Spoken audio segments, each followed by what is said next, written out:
Welcome to My Favorite CX, a podcast that celebrates exceptional customer experiences.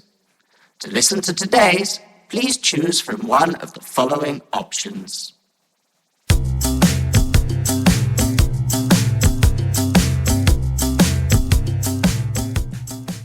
Welcome everyone to My Favorite Customer Experience. I'm Chris Holt and I'm joined today by Craig Gironda. Craig, welcome to My Favorite Customer Experience. Thanks, Chris. So Craig is a Senior Vice President of Customer Experience at Vertical Communications and is a customer experience and solutions engineering leader who creates, builds and nurtures successful teams selling to enterprise accounts globally. Craig is a master at helping to build the next leaders across our industry, and I can say this from experience, having had the opportunity to be mentored by Craig during my career. Craig, why don't you tell us a bit more about yourself and what it is specifically that you do? Sure. Thanks, Chris. My job is really focused around the entire customer lifecycle. How can we get customers to want to do business with us? So we're a strategic consultative partner. Our focus is on customer experience, and I define customer experience in many different ways. And one of those ways is product oriented. So what's the customer experience product?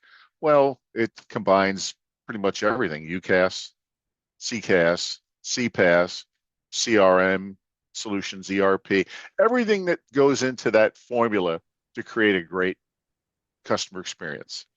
So I'm involved in all aspects of it, from the initial buyer's journey all the way through the retention and lifecycle model. Primarily cloud.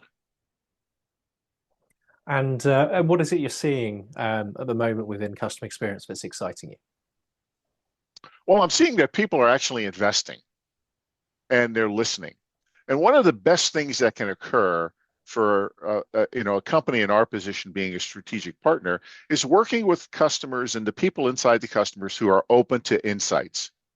They're open to learning about what is possible, what are the capabilities that are out there, because you can do your own research and you can get pretty far down your own research path, but you're not going to have that knowledge or know-how, right? You're going to have the information.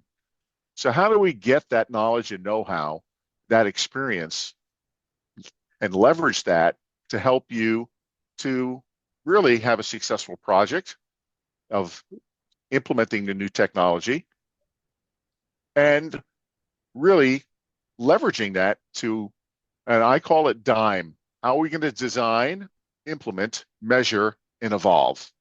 And that's what our focus is on. And I'm very excited about the fact that people are investing in this. And I think a lot of people talk about this in terms of people are going to use a lot more AI and a lot more AI-based tools. But AI is just a tool to help you deliver a better customer experience. So that's the tack we're taking. We're not going in saying you should be using AI. We're going in talking about improving your customer experience. How are you competing? How are you differentiating yourself? And at the same time, that C for customer could also mean constituent. And constituent to me also has a meaning of, it could be the people inside of your organization. So how are you improving their jobs, their ability to do their jobs, their job satisfaction, their fulfillment? And then there's one more C, and because we do a lot of work in public sector with governments, constituent can also mean the citizens. So how are you helping the citizens? They're your customers, but they're not really your customers. They're citizens. So we like to look at it from that full 360-degree vantage point. And that's certainly something that when we work together is becoming more of a challenge now, in that it's not just a straight delivery and then you hand it over to implement, and then during the life it goes across to people to maintain. It's very much a holistic, a CX practice kind of approach. And is that potentially something where you see maybe the biggest opportunity for yourselves at Vertical to create an exceptional customer experience practice for your customers? Yeah, I think that you hit the nail on the head. The one word that I would use is expectations.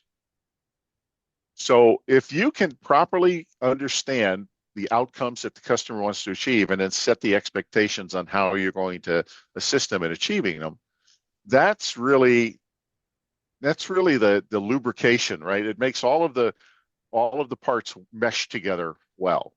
Because when one group doesn't understand what another group promised or another group expects, that's where you get friction. So expectation setting is that lubrication that makes things run very smoothly. And when we talk to expectations, I guess as customers' expectations got higher, then the businesses you work with, their expectations have got higher because they need to meet that customer need as well. Well, I see that we have business that falls into I'll call them different buckets. We have customers that just want to replace what they currently have, and they're typically being forced to replace it, whether it's end of sale, end of life, just old and decrepit. And those are more difficult customers to work with, frankly, because they're not open to insights. They just want to replace, and to bring any additional value can be challenging. And then on the other end of the spectrum, we have customers who only want to do it their way. They're not open to any information, any knowledge or know-how, and they can be difficult. So we kind of look for that profile of a customer who's in between, right? Has an idea what they want, but open to insights, looking to expand what they have and grow, and to build a better customer experience, and to provide better tools to do that. And that's where our value really comes into play, is those customers that we can work with and work together as partners, not just as a vendor to call up to order a part here or a license there. I suppose when you've got those customers that they just want a like for like, or they know exactly what they want, then realistically you're going into those conversations and the technology decision's already been made pretty much, and you're just there to drive down that price essentially and provide value. Whereas when it's a consultative approach and both sides are looking at it from a what could we do, you don't necessarily go in with the solution being known at the start. I think that's very, very important, is to not solve the customer's problem too early. We have a standing rule on the team: don't answer a question unless you ask another question to dig a little deeper and understand the meaning of the question. And Chris, you've worked with me enough that I'm a big start with why proponent. So we want to understand the why, all of the whys, before we get to the hows and the whats. And then once we start to dig a little deeper, the answers actually start to crystallize and clarify in front. There is, and as you know, Chris, that there's so much complexity out there today. So we try to reduce the number of variables to reduce the amount of complexity. And that makes it a lot easier for our customers to make decisions, because too many options, too many choices paralyze people from making good decisions, or any decisions. Yeah, I mean, like choice can be a good and a bad thing. I mean, I was partially paralyzed by choice when I was in Rome, and I went into an ice cream shop and made 150 flavors. And there was a lot of just awe of, oh, well, I've got lots of choices here. But you still go down to maybe what you might normally go for, or you ask for a consultative approach of what do you recommend. And I think I took the approach there of, actually I had too much choice, so I went with something relatively safe and maybe one wild card out of 3 scoops, and then I walked away regretting having had 3 scoops as well. I don't think I've ever had less than 3 scoops, though, Chris. So, so I'm not a good. It's not a good example for me when you bring food into the equation. Very fair, and maybe that's another episode in the future where we just talk about food.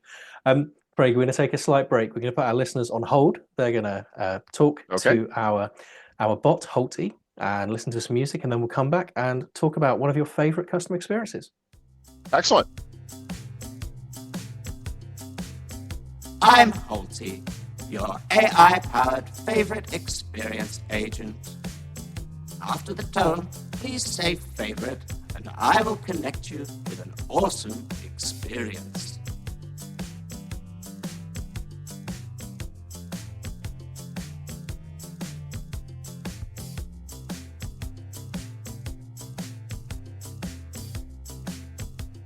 Welcome back to my favorite customer experience. I've got Craig Gironda with me today, and having before the break spoken a little bit about what we're seeing within the industry, we're now going to ask Craig to tell us a little bit about one of your favorite customer experiences.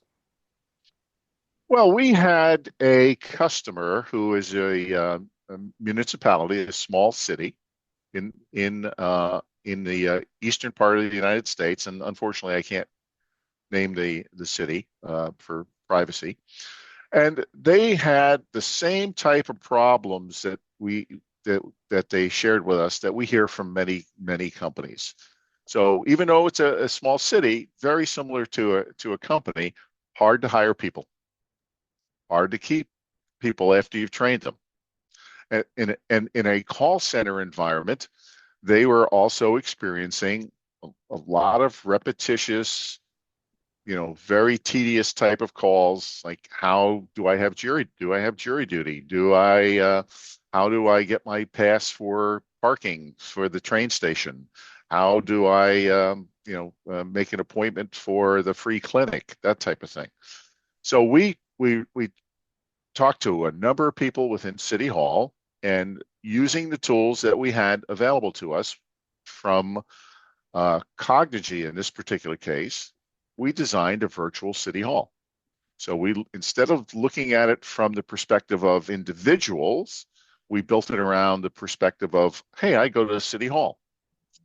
And for example, even today I have to go to the City Hall myself, as fortuitous as today, to pay my property taxes for the first half of the year. And you walk in the City Hall, you look up on the board, and you see what room am I going to pay the taxes. So we created this all both digitally and voice-wise for them, and created that entire virtual City Hall. And what it did was it allowed customers, or constituents in this case, or citizens, to call in and speak in natural language and be able to get to the proper department. And they were given a menu. They could just ask in free text whatever they'd like, or they could ask the bot to play out what the options were. And we were able to deliver that very quickly. Their ROI on that was 2 months. They did not have to let anyone go. They just repurposed all of the people that were agents into handling the more difficult, higher complexity interactions, whether they were calls or chats or emails. And what we found was the expansion to 24/7 made the citizens very happy because they could call up anytime.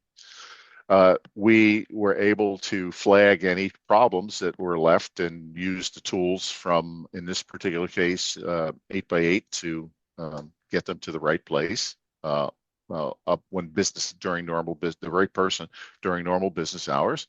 And we found that everybody was happy internally also because of the reduced volume of those repetitious, mundane calls. So that continues to evolve. I think one of the things that you learn when you're doing these types of tools is it's not a static environment. The data sources continue to change, right? The needs of the people calling in continue to change. And then you start to get a little experience. So now you start to think, well, what else can we add to the mix to improve the overall? So we've gone to being able to do things like your utility bill and all of that for people that don't have a computer, that don't want to go in, they can pay it by phone. And then do you have your PCI compliance? Yes, we can put PCI compliance in place to make sure that your payment card processing is being done properly. And then the ideas start to trigger in people's heads. Well, can we do outbound? Can we proactively reach out instead of waiting for an inbound? And are we getting first contact resolution numbers as high as we'd like? Well, what if we went outbound and there was no contact inbound? So we are actually reducing the volume of interactions. So that was very successful, and we continue to showcase and highlight that as much as we can. And I think normally we look at putting a light on an individual's favorite customer experience, but here, by the sounds of it, by making that customer experience easier for the constituents of that town, or the citizens of that town.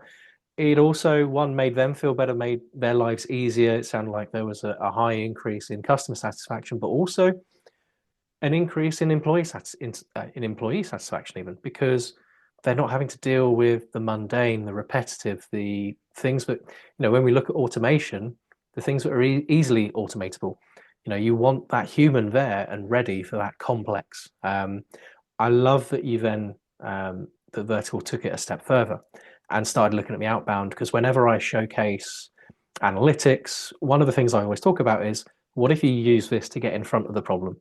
So what if you then use this, combine it with outbound SMS, and say, well, there's an issue we know there's an issue at the moment with taking payments. So we will send anyone a message who is due to make a payment this week, an SMS to say, don't worry, we've got this. You will not incur any charges. We will message you when it's back up and running, that kind of thing. Right. Yeah. Excellent. I agree. And you're right. The analytics tell a story if you are able to properly, analyze them. I like to say, what are your meaningful measurements? Right. And let's figure them out, because you can get overwhelmed by the numbers themselves. The numbers themselves might not give you the insight or tell you the story that, tell you what you want to see to be able to make those improvements to make that evolution. So very good point, Chris. And we talk about influencing behaviors, and you started by saying how it was hard for the authority to keep people employed because people move on. Did they see attrition reduce as a result of adding all of this new capability? Yeah, we are seeing some attrition reduction. It's definitely been a positive, but we need a longer tail of time, longer time to be able to make a more accurate assessment of having the attrition rate stay lower. Makes sense. Well, Craig, thank you very much for sharing that customer experience. It's a shame we can't mention who it is. Sounds like they're doing a great amount for the customer experience and the employee experience of their citizens and their employees. If people want to learn more about what you do and what Vertical do, where can they find you? Vertical.com. We have actually a fairly new website that we've just put up and that we're very proud of, and all of our information is right there on the website. Brilliant. Well, I'll put a QR code up while we're talking here and also in the show notes to let people get there. Craig, thank you very much for joining and sharing with us your favorite customer experience. Thanks, Chris. I appreciate the opportunity to join you today. Thank you very much for listening, everyone. Thank you for listening to My Favorite CX. Your listenership is important to us. On your keypad, please press a number between 1 and 5 to rank how much you've enjoyed your experience.